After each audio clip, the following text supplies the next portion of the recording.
Bonjour à toutes et à tous et bienvenue dans ce tutoriel qui va être consacré à notre série Symfony 6 et principalement à la mise en place de l'authentification des utilisateurs dans notre projet, donc notre projet e-commerce. On va mettre en place un formulaire d'inscription, un formulaire de connexion et on va mettre un petit peu tout ça en forme de façon à ce que ça s'intègre dans notre mise en forme de notre site. Voilà, donc ce qu'on va faire, on va reprendre donc notre site e-commerce, hein. Pour l'instant on l'avait laissé comme ceci, c'est-à-dire hop, ici, un petit site, une petite page d'accueil toute simple, avec un bienvenue, et puis on avait mis 3 colonnes de footer, et on avait une navbar par défaut de Bootstrap. Donc ce qu'on va faire maintenant, c'est qu'on va aller regarder un petit peu dans notre projet, comment est-ce qu'on va pouvoir mettre en place l'authentification des utilisateurs. Alors, il faut savoir que vous pourrez écrire tous les fichiers qui vont être créés dans cette session à la main. Là, je vais utiliser des makers qui vous simplifient un petit peu la vie et bien sûr qui vous donnent une base après à personnaliser. La première chose qu'on va faire, c'est qu'on va utiliser une commande donc dans le terminal. Je vais ouvrir le terminal donc de Visual Studio Code avec la commande Symfony. On a l'habitude maintenant, Symfony donc console, et on va utiliser une des commandes du maker bundle qui s'appelle make auth, donc pour faire l'authentification. Là, il va nous poser quelques petites questions. La première, c'est quel va être le système d'authentification, donc soit vide, et on va tout créer à la main, soit il va nous prédéterminer un formulaire d'authentification, donc de login. Donc moi, je vais prendre le formulaire. Il nous demande le nom de la classe qu'il doit créer pour notre authentificateur. Donc je vais l'appeler users du nom de mon entité, authenticator. Hop là, user, hop là, je peux pas revenir en arrière, donc j'ai fait une inversion, voilà, authenticator, users authenticator. Je peux mettre ce que je veux, hein. Le security controller, donc c'est le contrôleur qui va gérer nos routes de connexion et de déconnexion. Donc là, je vais laisser security controller. Et il me demande est-ce que je veux générer une route pour me déconnecter? Oui, ça peut être très pratique. Donc voilà. Alors déjà là, il a fait un certain nombre de choses. Je vais refermer le terminal. Donc dans les modifications qui ont été apportées, pardon, on a donc dans config package, on a security.yml qui a été mis à jour. Il nous a ajouté une petite partie ici qui va gérer en fait le nom de notre authenticator. Donc c'est bien dans app security, on va voir après, users authenticator.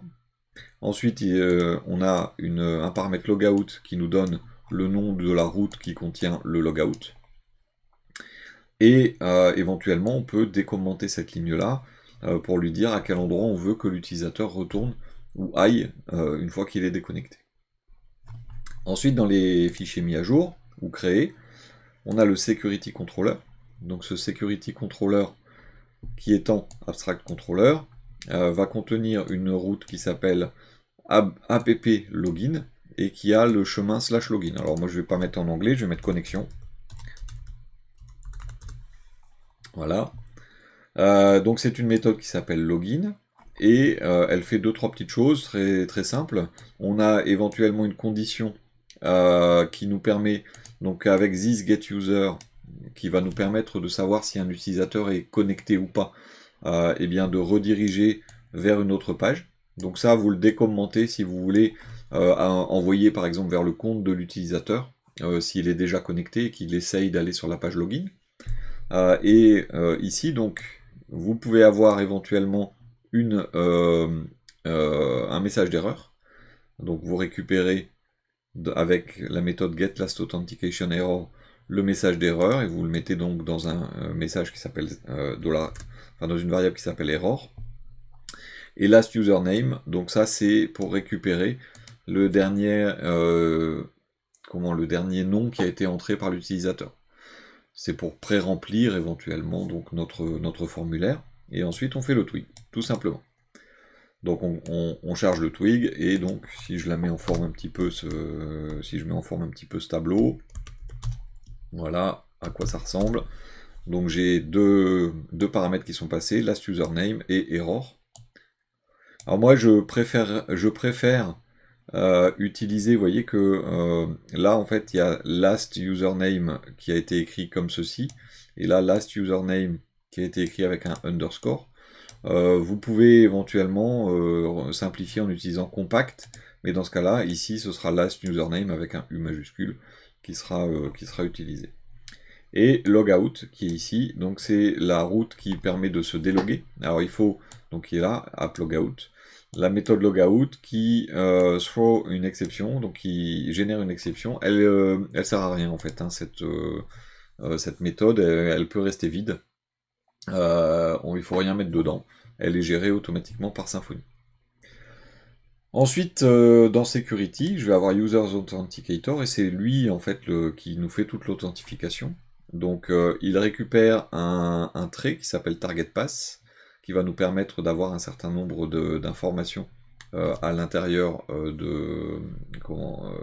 importées directement à l'intérieur de notre Authenticator, ce qui permet par exemple un petit peu plus bas ici, de récupérer une méthode getTargetPass qui vient en fait de ce trait. Vous avez ensuite la login route qui est une constante qui est le nom de la route qui permet de faire son login, donc app login, c'est bien ce qu'on retrouve dans Security Controller, app login directement. Ensuite vous allez retrouver URL Generator Interface, donc pour faire des générations d'URL. Donc on a une propriété en fait, un URL Generator qui a été importé. Authenticate, donc la méthode Authenticate retourne un passeport. Donc passeport, c'est un nouvel élément de Symfony, hein, depuis la 5.3 si je ne m'abuse, qui permet donc de gérer l'authentification des utilisateurs. Donc l'objet passeport, c'est l'objet par défaut en fait, hein, qui va vous permettre de récupérer donc l'authentification des utilisateurs, et donc Authenticate crée le passeport pour la requête actuelle. Donc dans le passeport, on aura l'utilisateur, le mot de passe qui a été envoyé, et la valeur du token CSRF, donc qui permet d'authentifier le formulaire. Donc on récupère d'abord l'email de l'utilisateur dans la requête. Donc request c'est parce qu'on fait du post, et on récupère la valeur email. Ensuite, dans la session, on insère le dernier utilisateur qui a été tapé, et on retourne un passeport. Et donc le passeport, dans son constructeur, demande un user badge, il demande les credentials, et éventuellement un tableau avec d'autres badges. Donc nous on a le user badge, donc on utilise la méthode user badge qui va vous permettre en fait d'aller chercher l'utilisateur. Donc on va aller le chercher par son email. Ensuite password credentials va récupérer le mot de passe qui a été créé, qui a été directement entrée, hein, qui a été tapée, pardon. Et donc dans le troisième paramètre, les badges complémentaires, hein, c'est ce que je disais, hop là, il est là, passeport. Le troisième paramètre, d'autres badges, donc dans un tableau, eh bien on a un tableau avec le badge correspondant au CSRF token. Donc le CSRF token qui est un jeton de sécurité qui permet de vérifier que notre formulaire vient bien de notre site. Une fois que cette authentification a été créée, eh bien, si l'authentification fonctionne, on va entrer dans cette méthode-là. Et on a le target pass qui est donc notre chemin de retour, si jamais vous avez envie que votre utilisateur revienne sur la page sur laquelle il était quand il s'est connecté. Donc c'est target pass. Et vous allez avoir également donc ici la zone qui va vous permettre de rediriger vers l'utilisateur vers un élément particulier, une page particulière. Donc là, c'est une exception, c'est un to-do. Donc il faut donner une redirection. Donc nous, ce qu'on va faire, dans notre main controller, on a créé une route qui s'appelle main. Eh bien, dans notre... alors, il est où? Users Authenticator. Au lieu de throw new, là, hop, je vais juste la commenter. Je vais enlever, je vais faire mon return. Et je vais utiliser l'URL generator pour aller vers main. Ce qui veut dire que en mettant cette ligne-là, eh bien, automatiquement, je vais récupérer rediriger mon utilisateur vers main. Et enfin, donc get login URL, donc c'est ce qui va vous permettre d'avoir l'URL par rapport à la route qui s'appelle AppLogin, et donc de rediriger votre utilisateur vers la bonne URL si on n'a pas les bons credentials, comme on dit, les bons les bons identifiants. Pardon. Donc maintenant que j'ai fait ça, j'ai mon login. C'est-à-dire que là, si je vais directement dans mon site et que je fais /connexion, voilà, j'ai mon formulaire de login. Alors je vais désactiver ça, parce que ça va m'embêter tout le temps. Une extension que j'ai oublié de désactiver, voilà. Donc sur mon formulaire de login, donc j'ai mon please sign in, j'ai mon email, mon mot de passe et mon bouton sign in. Vous remarquerez qu'il est déjà fait pour Bootstrap. On avait utilisé Bootstrap. Alors c'est pas volontaire, c'est juste que dans le modèle qui est utilisé par le Maker Bundle, si vous allez dans Security, dans Template Security, votre fichier HTML, donc login.html.twig, utilise des classes directement qui sont affectées à Bootstrap. Donc d'ailleurs ce twig, je vais le modifier un petit peu. Donc login ici, qui est le titre, je vais marquer connexion. Voilà. Et puis, alors je vais utiliser les rows et les cols de Bootstrap, mais bon, je vais utiliser juste un exemple.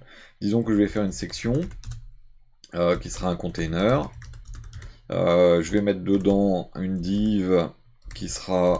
Je mets div parce que ça n'a pas de valeur sémantique. Et je vais mettre dedans une div qui sera une colle. Voilà, donc je vais avoir cette structure-là. Et donc mon formulaire qui est là, eh bien je vais aller le mettre dedans. Déjà, vous allez voir la différence. Voilà, donc j'ai mon formulaire à l'intérieur, et si je regarde ici, donc ici il est marqué login, maintenant il sera marqué connexion, et puis vous voyez mon formulaire, il est un petit peu plus sympathique. Je vais mettre un peu d'espacement d'ailleurs, donc je vais mettre un margin en Y, donc top et bottom de 3, donc ça fait 16 pixels, voilà, ça va me donner ceci. Et ensuite je vais faire un petit peu de mise en forme, donc là c'est du HTML classique, et donc là, si on regarde, j'ai une première zone qui seront les erreurs. Bon, ok, c'est si jamais il y a une erreur dans mon identification. Là, c'est si je suis déjà connecté. Donc ça va, on va dire par exemple, vous êtes connecté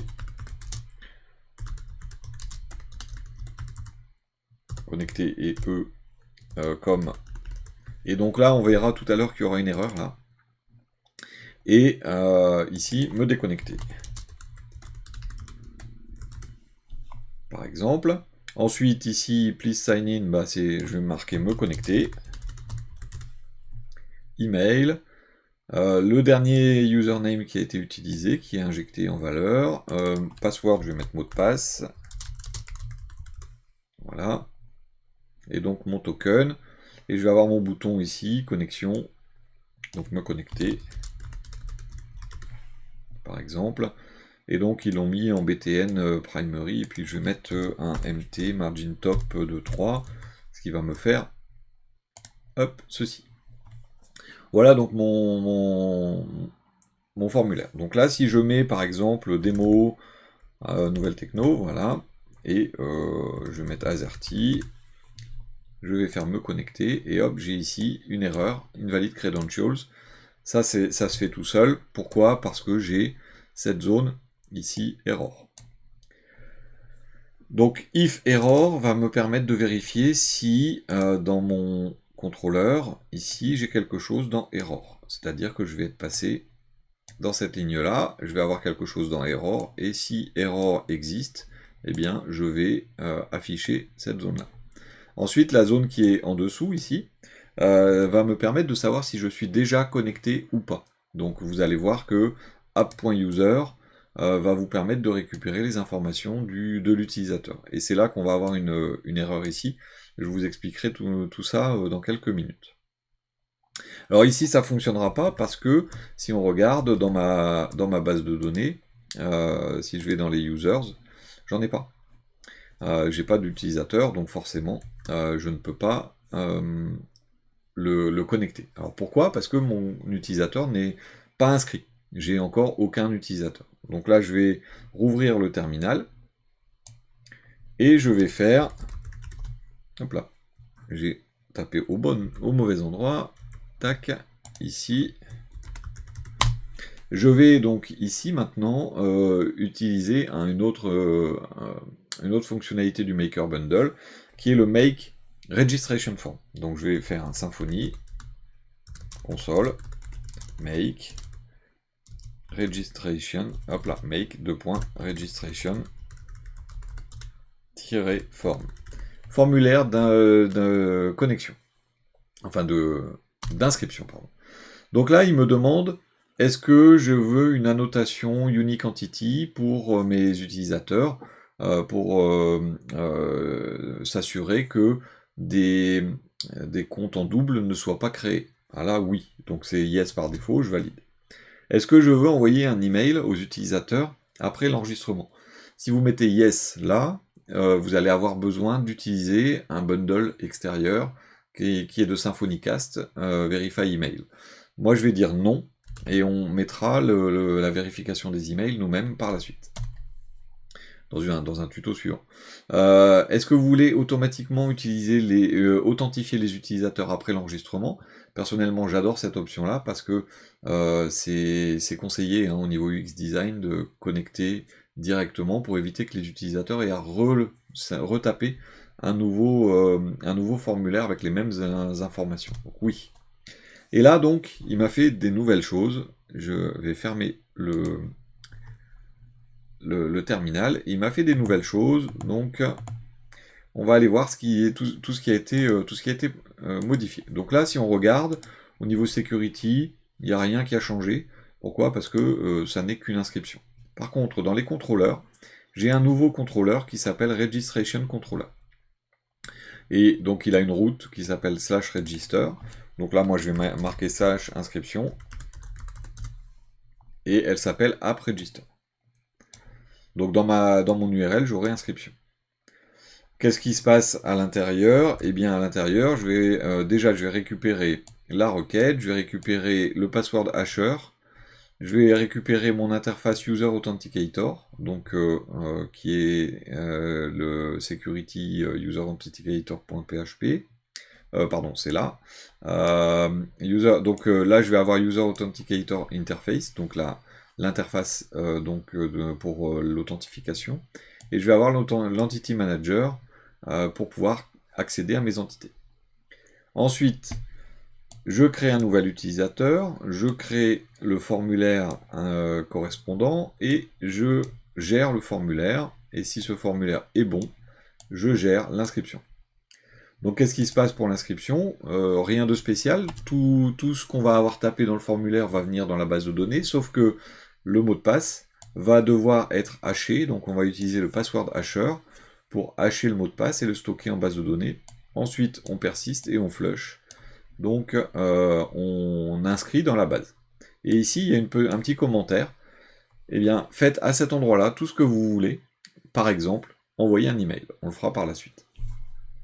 Et ensuite, on authentifie l'utilisateur. Pourquoi? Parce que j'ai dit, oui, je veux authentifier l'utilisateur. Si le formulaire est bon, je l'authentifie. Si le formulaire n'a pas encore été envoyé, eh bien, je l'envoie. J'envoie sa vue dans le fichier register.html.twig. Mais pour ça, le formulaire, il s'appelle registration form type. Et c'est une modification qui a eu lieu un petit peu plus bas, ici. Donc dans form, registration form type. Mais il y en a une autre qui a été faite. Si je vais voir dans l'entity users, il y a une modification qui a été apportée, qui est d'utiliser unique entity, la notation. Et donc la notation a été ajoutée directement au niveau de ma classe users. Et donc j'ai une annotation qui dit que le champ email va dire, si jamais il n'est pas unique, il y a déjà un compte avec cette adresse email. Donc ça peut être traduit directement si on le souhaite. Au niveau du formulaire, je vais retrouver mon form maker. Alors là, on approfondira un petit peu la création des formulaires par la suite. Ce qu'il faut savoir, c'est que je vais avoir dans mon form builder, pardon, j'ai dit form maker, dans mon builder, je vais ajouter différents champs. Ces différents champs, eh bien, je vais les personnaliser en fonction de ce dont j'ai besoin dans ma base de données. Parce que là, si je teste maintenant, je vais ici, non pas dans connexion, mais dans inscription. Vous voyez déjà, le formulaire va être à personnaliser, mais si je fais un démo, là, hop, ah, je vais y arriver. Je vais mettre AZERTY comme mot de passe, je coche la case, je fais register, il va me donner une erreur, me disant, ouais mais attends, je suis désolé, mais je connais pas last name. Après il va me donner une autre erreur, first name, et ainsi de suite. Pourquoi? Parce que j'ai email, j'ai password, mais j'ai aussi last name, first name, adresse, zip code, city. Donc ce que je dois faire, c'est que je dois ajouter, donc là je vais dupliquer, je vais mettre last name, je vais mettre first name, adresse, zip code, j'en ai mis un de trop, city. Donc ce sont directement mes champs de mes propriétés de mon entité. Ensuite, agree terms, j'en ai pas vraiment, mais je vais avoir, par exemple, je vais avoir RGPD consent. Parce que la personne doit valider comme quoi elle est d'accord pour qu'on lui, prenne ses données personnelles pour son inscription. Donc une fois que vous avez fait ça, si vous allez dans votre... il m'a pas pris, voilà. Si vous allez dans votre formulaire, je vais rafraîchir. Là, j'ai un problème, c'est qu'il me dit, ouais mais attends, j'attends agree terms. Ouais, bon, j'ai pu, je l'ai enlevé. Oui, sauf que mon formulaire, il est dans deux parties. Il est également dans registration au niveau de mes templates, et c'est register.html.twig. Et là, vous voyez que j'ai toujours ici agree terms qui est écrit. Là, ce sont mes lignes de formulaire, et donc ici, je vais devoir mettre mon fameux RGPD consent. Et donc là, si je retourne maintenant sur ma page, j'ai bien mon formulaire avec tous les champs directement inscrits. Alors là, j'ai des espaces parce que j'ai tout mis en majuscule, mais et en plus mon bouton register il est un petit peu entre deux. Tout ça pourquoi? Parce que eh bien j'ai mon email, mon mot de passe, mon RGPD consent, mais j'en ai aucun autre. Donc il va falloir que je personnalise mon formulaire de façon à avoir quelque chose d'un petit peu plus sympa. Donc je vais déjà, non pas register, mais je vais mettre inscription. Là, pareil, inscription. Et mais tout ça, j'aimerais bien le mettre. Alors je vais faire comme de l'autre côté, je vais faire une section qui sera un container. Dedans, je vais mettre une div qui sera une row. Et dedans, je vais mettre une div qui sera une colle. Si vous ne connaissez pas Emmet, je vous invite à aller regarder un petit peu. Donc ça, je le mets dedans. Hop. Donc déjà, mon formulaire va être un petit peu plus propre, entre guillemets. Maintenant, je vais faire deux parties. Je vais faire une partie mon identité et une partie mes coordonnées. Donc ce que je vais faire à l'intérieur de mon formulaire, ici, je vais mettre tiens, un field set. Et je vais mettre une légende qui sera mon identité. Et donc dans mon identité, je vais avoir non seulement mon email, mais je vais avoir aussi, alors je vais le faire plusieurs fois. Donc je vais mettre last name, je vais mettre first name et email. Donc là, je personnalise mon formulaire. Ensuite, je vais faire un autre field set. Il m'a mis une petite bulle là, voilà. Un autre field set avec une autre légende qui seront mes coordonnées. Alors là, mes coordonnées, je vais avoir adresse, zip code et city. Attention, ça doit correspondre aux propriétés que vous avez à l'intérieur de votre entité. Donc là, par exemple, j'ai ma propriété last name ici, $last name. Donc ça correspond dans mon formulaire à mon point last name. Ensuite, j'ai mon mot de passe. Ensuite, j'ai le RGPD consent. Et puis le bouton, tiens, je vais en faire un bouton bleu. BTN-primary et BTN. Alors ça, c'est parce qu'on utilise Bootstrap, hein, LG, pardon. Et voilà, donc j'ai directement, vous voyez, mon identité, mes coordonnées, le mot de passe et register. Donc là, hop, m'enregistrer, m'inscrire.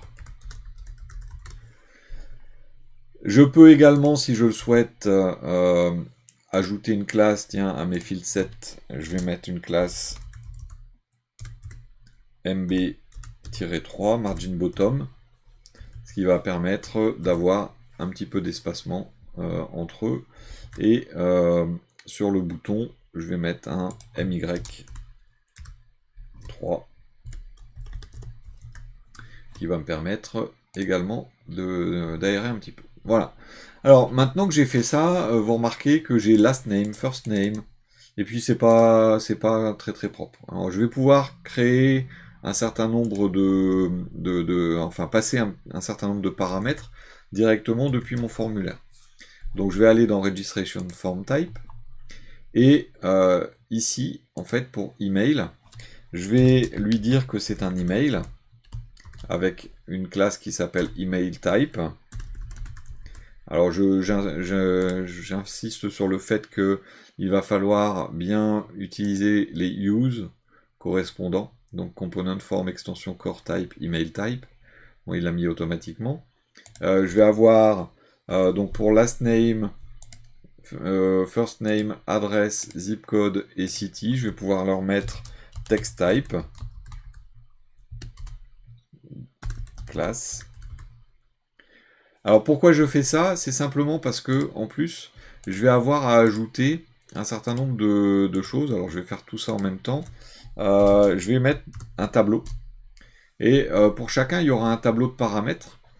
Et un paramètre qui est intéressant, c'est le paramètre attr,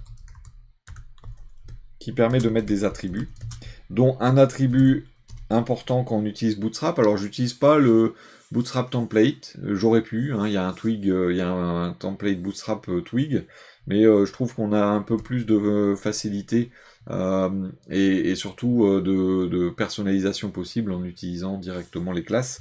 Donc là je vais mettre l'attribut classe directement à mes champs, et le premier attribut c'est form control. C'est une classe de Bootstrap qui s'appelle form control, et donc j'ai mis l'attribut classe à chacun. Si vous regardez, voilà, je l'ai mis partout. Donc RGPD consent, c'en sera une autre, et là je vais mettre attribut, il y en a déjà un ici au niveau du password qui s'appelle autocomplete. Eh bien, je vais mettre également l'attribut classe qui sera form control. Et donc si on regarde maintenant à quoi ressemble, je vais y arriver, à quoi ressemble notre formulaire d'inscription, voilà, on a directement les champs type Bootstrap qui sont mis. Je vais également pouvoir faire en sorte donc de mettre les titres d'une meilleure façon, c'est-à-dire les labels. Eh bien, j'ai une autre option qui s'appelle label, justement. Alors, label, là, si je veux écrire par exemple i-mail, eh bien, ça va s'écrire comme ceci. De base, il est écrit tout collé, et moi j'aimerais bien avoir ça. Eh bien, je rajoute cette information label, et là, si vous regardez, ici, il est marqué email comme ça, et si j'actualise, il est marqué i-mail. Donc, je vais pouvoir faire ça pour chacun.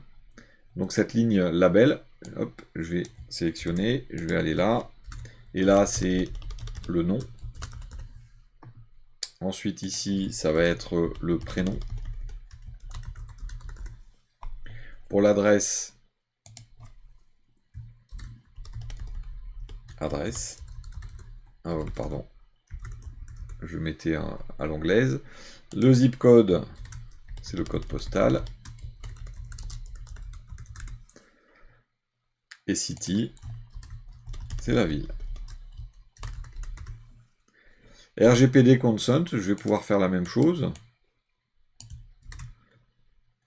en disant j'accepte. Par exemple, tiens, je vais mettre en m'inscrivant. Hop là. En m'inscrivant à ce site, j'accepte.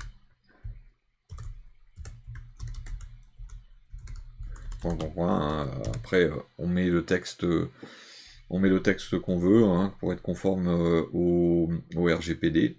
Et je vais avoir la même chose aussi pour password. Je vais rajouter le label et ça sera mot de passe. Et donc en ayant fait ceci, mon formulaire, donc vous voyez last name, first name, adresse, zip code, city, password et RGPD consent, là, boum, j'ai directement les titres de colonnes que j'ai demandé. Donc maintenant que j'ai fait ça, eh bien, on va tester. Je mets mon nom, des mots, hop, adresse 1 rue, tiens, rue de la rue. Je vais mettre ça à Auxerre, tiens, voilà, 89 000, Auxerre. Je vais mettre le mot de passe AZERTY. J'accepte. Boum. Alors, vous voyez ici en bas, authentique. Vous avez sur le profiler, je vais zoomer un petit peu. Ça va pas être très joli, mais c'est pas grave. Sur le profiler, ici, il y a NA. Et il y a marqué Authenticated No. Je ne suis pas authentifié. Je vais cliquer m'inscrire. Ça devrait me faire... Ah non, tiens. Ah oui, c'est vrai, il y a ce Created At. Donc je vous avais prévenu quand on avait créé la base de données, on devrait revenir sur les Created At. C'est le cas. Donc Created At, en fait, il me dit que la colonne ne peut pas être nulle. Si vous vous souvenez, dans l'entité, au niveau de Created At, j'ai mis un type DateTime Immutable et une option sur Current Timestamp. Donc en théorie, on est censé avoir une date qui se met automatiquement. Mais elle se met automatiquement dans la base de données si on n'envoie pas la donnée. Sauf qu'au niveau des getters et setters, vous avez dans le set Created At, il attend une date. Et voilà, il attend une date. Si vous voulez éventuellement le mettre en option, vous pourriez penser mettre le point d'interrogation ici devant, mais ça, personnellement, je trouve pas ça très propre sur le principe. C'est que il vaut mieux mettre une date aussi dans notre PHP. Et pour ce faire, donc, on va aller dans le constructeur en fait de notre objet. Et je vais faire un this created at et je vais faire un new datetime immutable. Alors pour ceux qui se posaient la question, j'ai eu la question dans des commentaires, pourquoi datetime immutable et pas datetime?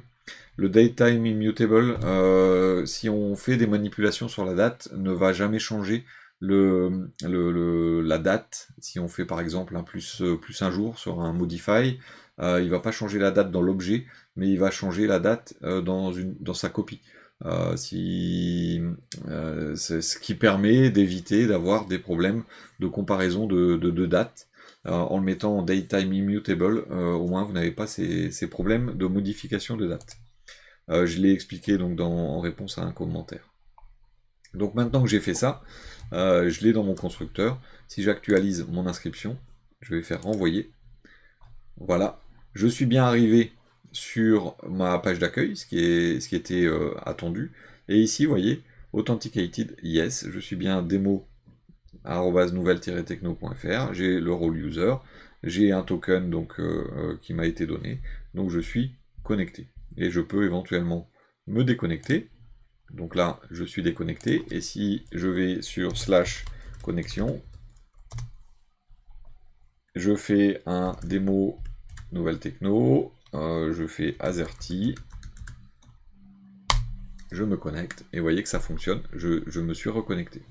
Si je vais voir dans ma base de données, j'ai bien un nouvel utilisateur, ID 1, j'ai ici son mot de passe qui est haché, donc c'est le hash du mot de passe qui est juste là.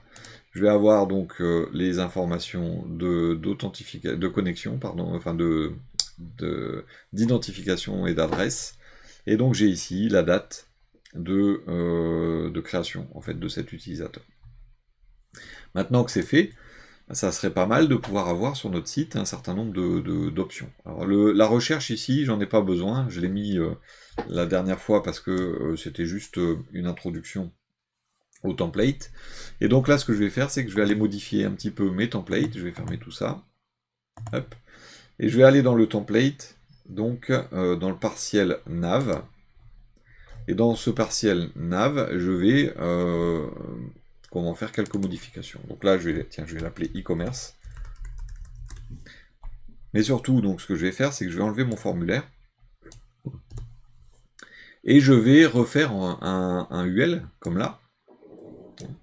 Mais je vais aller le mettre de l'autre côté. Alors, pour ceux qui ne connaissent pas bien Bootstrap, vous pouvez faire sans Bootstrap, bien sûr. Hein, j'ai fait avec Bootstrap pour simplifier un petit peu, parce que c'est pas le but de faire du CSS.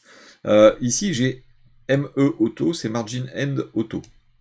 Et donc là, si je fais, je mets n'importe quoi, tiens, je vais mettre une brouette. Là, si je regarde ma page d'accueil, voilà, j'ai ma brouette qui traîne ici. Moi, je la voudrais à droite. Donc, il faut que je mette sa marge de gauche en automatique. ME Auto, c'est margin, c'est end, c'est l'équivalent de right quand on écrit de gauche à droite. Eh bien, moi, je vais mettre un MS, start, qui est l'équivalent de left, quand on écrit de gauche à droite, et ça va automatiquement me faire passer mon option complètement à droite. Et donc ici, je voudrais mettre des options, donc des nav items. Donc je vais prendre juste un LI, je vais le mettre ici, et donc j'aimerais avoir un lien vers mon compte, donc je vais écrire mon compte. J'aimerais avoir un lien de déconnexion, donc je vais l'appeler me déconnecter. Et j'aimerais avoir également donc un lien de connexion, me connecter. Donc pour le lien de mon compte, on ne l'a pas encore, hein, on n'a pas créé de compte utilisateur. Me déconnecter, eh bien on va mettre avec une fonction qui s'appelle pass, fonction twig, je vais mettre le chemin vers app logout. Souvenez-vous, dans notre contrôleur, security controller, pardon, le /logout, c'est app logout. D'ailleurs, je vais mettre déconnexion. Déconnexion. Et donc, c'est app logout, son nom. Donc, ici, je dois mettre app logout. Ce que je vais faire également, donc c'est pour me connecter, ben, je vais faire la même chose, sauf que elle s'appelle app login. Et donc, si je vais retrouver ma page, je vais avoir mes 3 liens. Mon compte, me déconnecter, me connecter. Donc là, si je vais sur me déconnecter, je suis connecté. Donc si je clique sur me déconnecter, voilà, je ne suis plus connecté. Si je clique sur me connecter, je me connecte, je suis bien connecté. Si je reclique sur me connecter, voilà, c'est là où on a le problème dont je vous parlais tout à l'heure. J'ai un problème avec vous êtes connecté comme app.user.username. Alors ça, c'est parce que le maker, quand il crée le fichier login.html.twig, a un petit souci. C'est que avant, on avait dans notre entité de user, on avait une propriété username. Et on avait un get username. Et maintenant, c'est get user identifier. Donc en fait, ça a été renommé, mais le maker n'a pas été encore mis à jour. Donc ça veut dire que je dois, au niveau de mon fichier login, je dois changer ce fameux username ici par user identifier. Donc une fois que vous avez mis user identifier ici à la place de username, vous n'aurez plus le problème ici, et on me dit bien, vous êtes connecté comme Nouvelle Techno. demo@nouvelletechno.fr. Donc j'ai bien cette alerte là. Bon, mais me déconnecter alors que je suis pas encore connecté, ou me connecter alors que je suis déjà connecté, et mon compte alors que je suis pas connecté, c'est pas forcément très intéressant. Donc là, je vais pouvoir aller mettre dans mon fichier nav, je vais pouvoir aller mettre des conditions. Donc je vais utiliser un if, si, et je vais mettre une condition. La condition, c'est si je suis connecté. Et donc pour ça, je vais aller chercher app.user. Si, ça voudra dire je suis connecté. Eh bien, si je suis connecté, je vais mettre... Hop.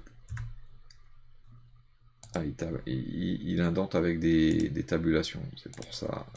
C'est pas beau ça. Voilà, donc je vais avoir... Si je suis connecté, je vais avoir mon compte et me déconnecter. Donc là, si on regarde, je suis connecté, j'ai bien mon compte et me déconnecter. Si je me déconnecte, j'ai plus mon compte et me déconnecter. Si je clique sur me connecter, je vais avoir donc démo et AZERTY. Voilà, j'ai bien mes deux options qui reviennent. Donc à partir de là, eh bien, je vais avoir l'option me connecter qui viendra dans un else. Sinon, si je ne suis pas connecté, eh bien, voilà, je vais avoir l'option me connecter. Donc en faisant ça, vous allez avoir la possibilité de n'avoir que les options correspondant. Donc là, j'ai mon compte me déconnecter. Je me déconnecte, j'ai que me connecter. Et si je me connecte,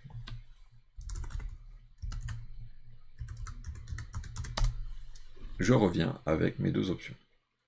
Donc là, j'ai un système d'authentification basique qui me permet donc de créer directement les comptes utilisateurs, d'inscrire que mes utilisateurs s'inscrivent. J'ai demandé à avoir un certain nombre d'informations pour qu'ils s'inscrivent directement. D'ailleurs, j'ai pas mis m'inscrire, donc je vais également ajouter ce lien-là.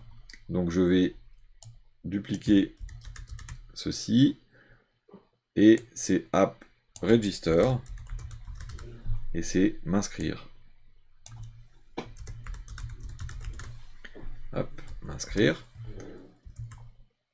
Et j'ai donc le lien m'inscrire. Quand je clique dessus, j'ai ma page inscription.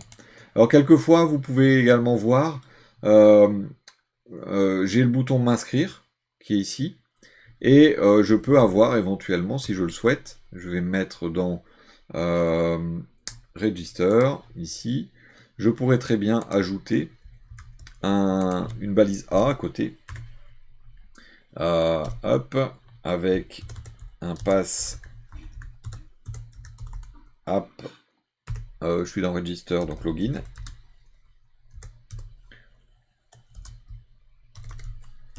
avec me connecter. Et donc là, par exemple, je pourrais mettre, vu que j'ai Bootstrap, hop, je vais faire une classe btn, secondary. Hop là, j'ai mis un secondary. Et donc là, si j'actualise, j'ai bien mon bouton m'inscrire ou me connecter. Si je clique sur me connecter, j'arrive ici. Et je peux faire de la même façon. Donc si je prends ce A et que je vais dans le login, après mon bouton ici, je pourrais très bien hop, lui mettre app register et m'inscrire.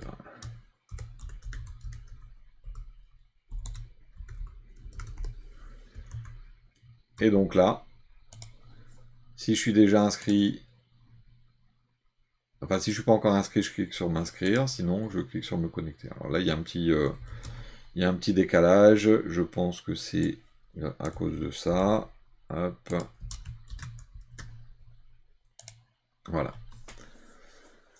Donc là, j'ai vraiment le système d'authentification, d'inscription et de connexion qui est directement mis en place. On verra un petit peu plus tard pour cette option Remember Me, donc qui va permettre de demander à ce qu'on soit déjà, enfin qu'on soit authentifié quand on revient après avoir fermé le navigateur. Mais donc globalement, voilà pour cette authentification. Voilà donc pour cette 5e partie donc sur le cursus Symfony 6. J'espère que cette vidéo vous a plu. N'hésitez pas à mettre un petit pouce, ça fait toujours plaisir. Si vous avez des questions dans les commentaires, si elles sont techniques sur Discord de préférence. Donc je vous remercie beaucoup pour votre fidélité, pour votre attention. Je vous donne rendez-vous très prochainement et je vous dis à bientôt.